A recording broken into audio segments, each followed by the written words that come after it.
What's up sa inyo mga tropa? Nagbabalik na naman tayo sa ating printing channel. At bago tayo magsimula mga tropa, gusto ko muna kayong paalalahanan na lahat ng mga sinasabi ko dito mga tropa ay do it at your own risk. At lahat ng mga sinasabi ko nga dito ay base sa lahat ng mga experience ko. At hindi ako nagbibigay sa inyo ng informasyon na hindi ko pa ginagawa. At hindi ako nagbibigay sa inyo ng informasyon na mga pachamba-chamba na mga kagaya ng mga ibang YouTuber dyan na hindi natin na lang na babanggitin sila kung sino man silang mga Poncio Pilato. At ang content natin ngayong araw na to, may mga mangilan-ngilan na nag-comment, medyo madami-dami na rin sila, pero eto na lang yung mga nasi-search ko dito. Sabi nila dito, shoutout sa'yo, ma-hater Diwa, at dito kay John Denver, kung ano man basa dyan sa YouTube channel mo. So eto na nga, tanong lang po, saan compatible ang Epson Ink 664? At eto nga, yung isa pang nag-comment na si John Denver, sabi niya dito,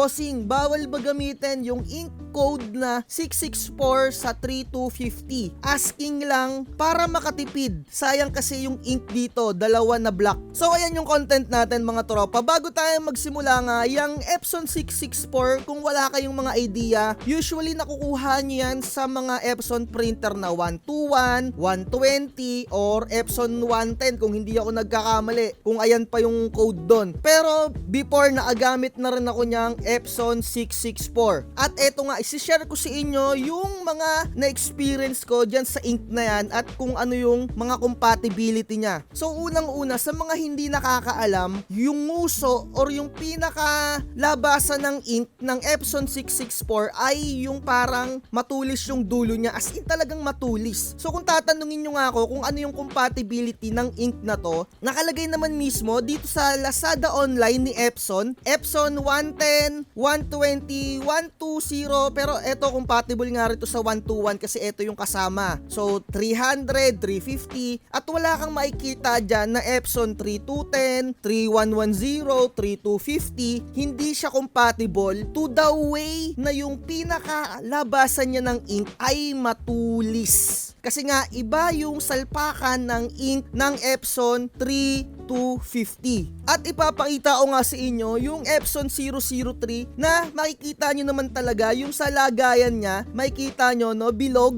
at hindi siya yung patulis na style. Kasi kung alam nyo, kung meron kayong mga printer na Epson 121, 120, yung lagayan ng mga ink tank neto ay bilog lang talaga as in. Pero yung mga printers na Epson 1210, 1250, 3210, 3110, yung bilog niya meron pang nakaharang sa gitna na isang guhit. Kumbaga, to the point na hindi sila mag-compatible dun sa lagayan lang mismo. Meaning, yung lagayan lang, dun sila hindi compatible. Pero kung tatanungin mo ako kung pwedeng gamitin yung Epson 664, vice versa, dito sa mga printers na to, ay pwede. Nagamit ko na yan dahil same sila na dye ink mga tropa. At kung papansinin mo, yung presyuhan nila, tignan nyo no mga tropa, Epson 003 Black 282, at tignan nyo rin dito yung black ng 664 282, hindi nagkakalayo yung mga presyuhan nila or talagang magkakapresyo talaga sila. So inuulit ko, hindi lang sila compatible dun sa pinakalabasan ng ink. So ang way around natin mga tropa para magamit nyo tong Epson 664 sa mga printer na 1210, 1250, 3210 ay isasalin nyo yung laman netong ink na to dito sa bote ng 003. Kaya kung may mga nauubos kayong ink dyan na yung lalagyanan ng ink na to, wag nyong itapon. Kung magkakaroon kayo ng 664 or kung meron kayong Epson 121 na hindi nyo gagamitin yung mga inks na ganito, isalin nyo na lang mga tropa. Sobrang dami na nagpa-vlog neto mga tropa. Wala lang akong maipakita sa inyo dahil hindi na ako nakakagamit ng Epson 664 para sa mga printer ko na 5290. Eto no mga tropa, kung makikita nyo to, si Tio Tor, yung kanyang YouTube channel, meron siyang vlog dito, ginamit niya yung 664 sa Epson 3210 ata to kung hindi ako nagkakamali. Ayan yung ginawa niya no, binutasan niya yung pinakapuwetan nung kanyang Epson 003 tapos isinalin niya dahil nga yung pinakalabas nung ink nung 664 ay patulis. Ayan o, ginawa niya, ayan, So inuulit ko pwede mga tropa. Sobrang dami nang nagbablog niyan. Even si Bentik, isa din to sa mga pinapanood ko. Ngayon din pinapanood pa rin natin siya kapag meron tayong knowledge na makukuha dito. Talagang nanonood talaga ako dito kay Bentik kapag may mga bago akong gustong matutunan. Ayan dito.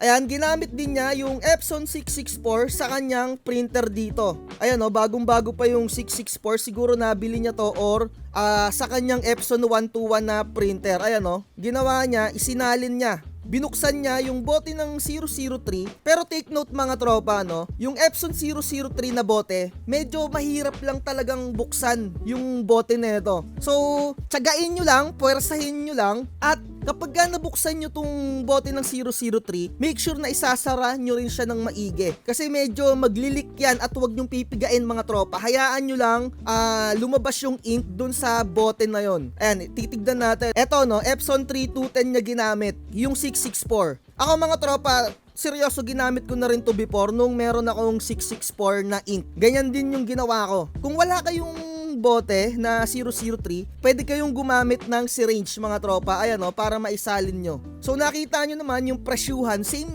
lang din. Eto din mga tropa, si Venus BTB ginamit din niya yung 664 dun sa 003 niya na ink or dun sa printer niya na tignan natin kung anong printer to. Ayan, vice versa pala. Yung Epson 003 naman niya, ginamit niya sa Epson 121 ata to. Ayan kung nakita nyo. Pwede nga siya vice versa mga tropa. Pero mga tropa, eto ang wag na wag nyong gagawin. Pero ginawa ko rin to before mga tropa. For emergency purposes mga tropa. Etong Epson 664, ginamit ko siya dati dun sa business ko na photo booth sa printer na 805. Take note mga tropa eto wag nyo na lang din gagawin yon. Pero kung talagang emergency, kung talagang wala kayong mahanap na pang ink ng Epson 805 na dye ink, ay pwede rin naman for emergency purposes lang mga tropa. Wag nyong lalagiin. Kasi sa pagkakaalam ko, magkaiba yung timpla ng Epson 664 sa Epson 673 na printer mga tropa. Kasi mapapansin nyo din naman yan sa presyo. So eto ipinapakita ko naman sa inyo yung Epson 673. Ayan mga tropa